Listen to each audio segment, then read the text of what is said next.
नमस्कार, ये रेडियो वर्षा है। वर्षा टाइम्स में आपका स्वागत है। स्वच्छता अभियान के जिलाधिकारी ने की शुरुआत। मोबाइल दुकानदार से चाकू मारकर 30,000 रुपए की लूट, प्राथमिकी दर्ज, 5 को किया गया नामजद। छेड़खानी का विरोध करने पर आरोपियों ने घर में लगाई आग, परिवार को पीटकर घायल करने का लगा आरोप। आंधी में पेड़ गिरने से एक व्यक्ति की मौत, बेटी की शादी के लिए सब्जी खरीदने जा रहे थे पिता, और 250 से कम मरीज देखने पर 17 डॉक्टरों पर जिलाधिकारी ने किया शो कॉज नोटिस।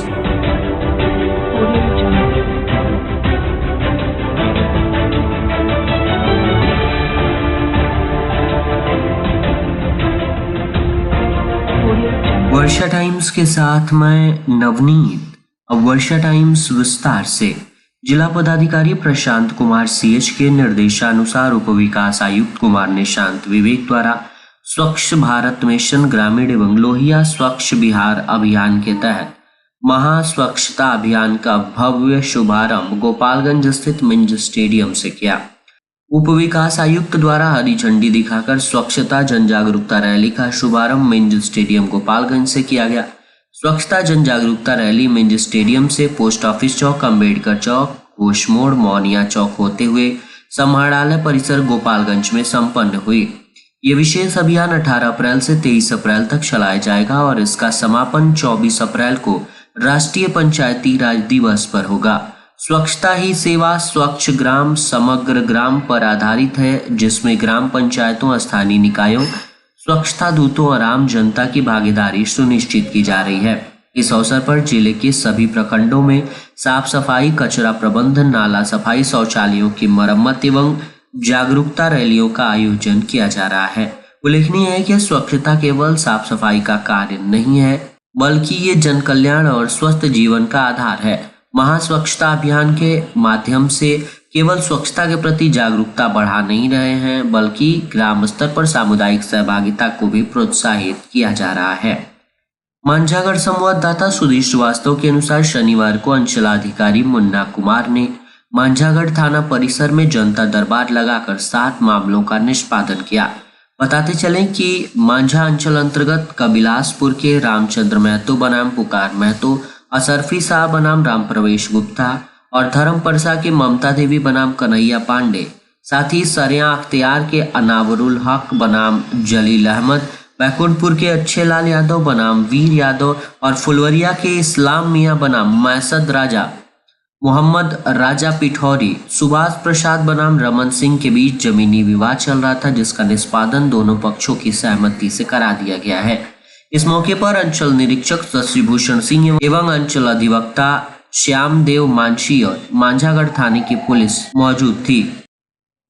फुलवरिया संवाददाता त्रिलोकीनाथ दुबे के अनुसार थाने के लकड़ी बाजार से संचालित एक मोबाइल दुकानदार पर शुक्रवार को चाकू से हमला कर घायल करने के बाद काउंटर में मोबाइल बिक्री के रखे गए 30,500 रुपए व 3 कीमती मोबाइल लूट लेने की प्राथमिकी थाने में दर्ज कराई गई है, जिसमें 5 नामजद व 3 अज्ञातों को आरोपी किया गया है। प्राथमिकी थाने के बिशनपुरा लाला टोला गांव निवासी मोबाइल दुकानदार अभिषेक कुमार श्रीवास्तव ने दर्ज कराई है, जिसमें लकड़ी गांव निवासी तीनों भाई विजय कुमार, अजय कुमार, कृष्ण कुमार के अलावा शशि कुमार, अभिरंजन कुमार को नामजद व 3 अज्ञातों को भी आरोपी किया है। इसकी जानकारी देते हुए हथुआ डीपीओ आनंद मोहन गुप्ता ने बताया है कि शुक्रवार की देर शाम थानाध्यक्ष जय हिंद यादव के मोबाइल फोन पर सूचना प्राप्त हुई कि 8 की संख्या में हमलावर बाजार स्थित एक मोबाइल दुकानदार पर लाठी डंडा व चाकू से हमला कर दुकानदार को घायल कर दिए हैं। इसकी सूचना पर थानाध्यक्ष पुलिस बल के साथ घटनास्थल पर पहुंचे। इसी बीच हमलावर फरार हो गए थे। वहीं मौके पर उपस्थित 3 लोगों को हिरासत में लेकर थाने लाया गया, जिसे पुलिस थाने लाकर पूछताछ कर रही है। साथ ही हमलावरों के 2 बाइकों को भी जब्त कर थाने लाया गया है। वहीं हमलावरों के हमले में घायल दुकानदार के लिखित शिकायत पर थाने में प्राथमिकी दर्ज की गई है। घटना मोबाइल रिपेयरिंग को लेकर कार्यरत करना बताया जा रहा है। फुलवरिया क्षेत्र के चुरामन चक टोला अलगटपुर गांव निवासी हैदर अली व शिक्षिका एजाजिया खातून के दोनों पुत्र रेहान अहमद व रिजवान अहमद को जेईई मेन इंजीनियरिंग प्रवेश परीक्षा में सफलता हासिल हुई है, जिसको लेकर परिवार में खुशी का माहौल है। वहीं शिक्षक शिक्षिका के मित्रों के अलावे सगे संबंधियों का मोबाइल फोन पर दोनों पति पत्नी को बधाई दे रहे हैं। शनिवार को परिणाम आते ही सफल छात्राएं भाइयों के मित्र भी दरवाजे पर पहुंचकर गले से लगकर सफलता की बधाइयां दे रहे हैं। अग्निशमन जागरूकता अभियान सप्ताह के अंतिम दिन शनिवार को अधिकारी व कर्मियों ने मीरगंज स्थित निजी शिक्षण संस्थान के छात्राओं को आग से बचाव संबंधी जागरूक किया। अग्निशमनालय हथुआ के पदाधिकारी प्रमोद कुमार सिंह के नेतृत्व में कर्मियों ने प्रातःकालीन क्लास में पहुंचकर छात्राओं के बीच मॉक ड्रिल आयोजित कर अग्निकांड से बचाव व रोकने संबंधी जानकारी दी। विभाग के प्रधान अग्निक मोहम्मद इरशाद अंसारी, आधुनिक मिथिलेश कुमार ताप्ती व सुहानी आमिर ने प्रैक्टिकल के माध्यम से छात्राओं को समझाते हुए उन्हें जागरूक किया। वहीं छात्राओं ने अपनी शंका का समाधान भी किया। भोरे संवाददाता के अनुसार भोरे स्थानीय थाना क्षेत्र के खरपका गांव में एक महिला के साथ छेड़खानी की घटना ने हिंसक रूप ले लिया है। पीड़िता ने बताया कि वो जब घर में अकेली थी तभी गांव का एक युवक घर में घुसा और अश्लील हरकतें की। महिला के शोर मचाने पर आरोपी वहां से भागा। घटना की जानकारी जब परिवार के पुरुष सदस्यों को हुई तो उन्होंने इस संबंध में उस युवक से पूछताछ की। पूछताछ से नाराज होकर युवक ने अपने परिजन के साथ लाठी डंडा तथा लोहे की रॉड से परिवार पर हमला किया। हमले में परिवार के कई सदस्य बुरी तरह घायल हुए हैं। इसके बाद आरोपियों ने महिला के घर में आग भी लगा दी है। घायलों को आनन फानन में भोरे रेफरल अस्पताल में भर्ती कराया गया है, जहां प्राथमिक उपचार के बाद गंभीर रूप से घायल लोगों को बेहतर इलाज के लिए सदर अस्पताल रेफर किया गया है। पीड़ित परिवार ने इस पूरे घटनाक्रम के पीछे डोमनपुर पंचायत के मुखिया का हाथ होने का आरोप लगाया है। उनका कहना है कि मुखिया के शय पर ही युवक ने उनके परिजनों के साथ इस घटना को अंजाम दिया है। हालांकि मुखिया ने अपने ऊपर लगे सभी आरोपों को बेबुनियाद और झूठा बताया है। उन्होंने कहा है कि इस घटना में उनका कोई संबंध नहीं है। पुलिस पीड़िता के बयान के आधार पर मामला दर्ज कर ली है और पूरे घटना की गंभीरता से जांच कर रही है। भोरे में शनिवार की सुबह अचानक आई तेज आंधी से भोरे बाजार में एक पेड़ गिर गया, जिसके नीचे दबकर सब्जी खरीदने गए 55 वर्षीय अधेड़ की मौके पर ही मौत हो गई। वहीं उनके दामाद गंभीर रूप से घायल हो गए। मृतक थाने के सिसई गांव के सत्यदेव वर्णवाल हैं। वहीं घायल व्यक्ति कट्टिया थाने के सोहनरिया गांव का उनका दामाद दीपक वर्णवाल है। उसको गंभीर स्थिति में गोरखपुर रेफर कर दिया गया है। बताया जाता है कि सत्यदेव वर्णवाल की बेटी की शादी रविवार को होने वाली थी। मटकोड़ की रस्म शनिवार को ही पूरी हुई थी और शादी की तैयारियां अंतिम चरण में थीं कि शनिवार की सुबह वो सब्जी खरीदने बाजार पहुंचे। इसी बीच अचानक तेज आंधी आई और परिसर में ही स्थित एक पेड़ तेज हवा से गिर गया, जिससे चपेट में आकर सत्यदेव वर्णवाल की मौत हो गई। साथ में उनके साथ बाजार गया दीपक भी गंभीर रूप से घायल हो गया। सूचना पर पहुंची पुलिस ने शव को कब्जे में लेकर पोस्टमार्टम के लिए भेजा है। इस दुखद घटना के बाद पूरे गांव में शोक की लहर है। इस घटना के बाद शादी की खुशियां मातम में बदल गई हैं। जिले के अतिरिक्त प्राथमिक स्वास्थ्य केंद्र पर तैनात 17 डॉक्टरों से जिलाधिकारी प्रशांत कुमार सीएच ने शो कॉज का जवाब मांगा है। बता दें कि उक्त डॉक्टरों द्वारा बीते मार्च माह में 250 से कम मरीजों को ओपीडी में देखा गया था। 16 अप्रैल को हुए स्वास्थ्य विभाग की समीक्षा बैठक के बाद जिलाधिकारी ने उक्त डॉक्टरों से स्पष्टीकरण मांगा है।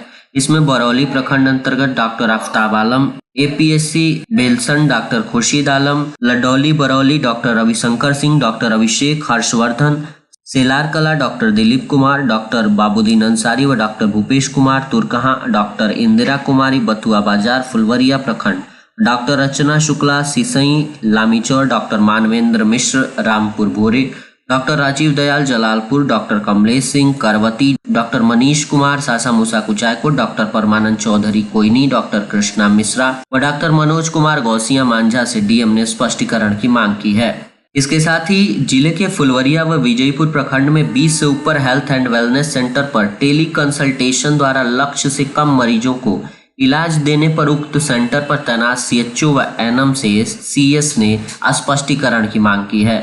उनसे स्पष्टीकरण का जवाब 1 सप्ताह के भीतर देने को कहा गया है। हथुआ संवाददाता के अनुसार मीरगंज शहर के चौक चौराहों पर खुले में बायोमेडिकल वेस्ट फेंकने का सिलसिला जारी है, जिससे कई रोगों के फैलने की आशंका बढ़ने लगी है। शहर के विभिन्न जांच घरों और अस्पतालों से निकले मेडिकल वेस्ट को सड़क किनारे कूड़े में फेंक दिया जा रहा है, जिससे आम राहगीरों को चलते वक्त पैर में चुभने से एड्स, हेपेटाइटिस सहित कई जानलेवा बीमारी होने की संभावना है।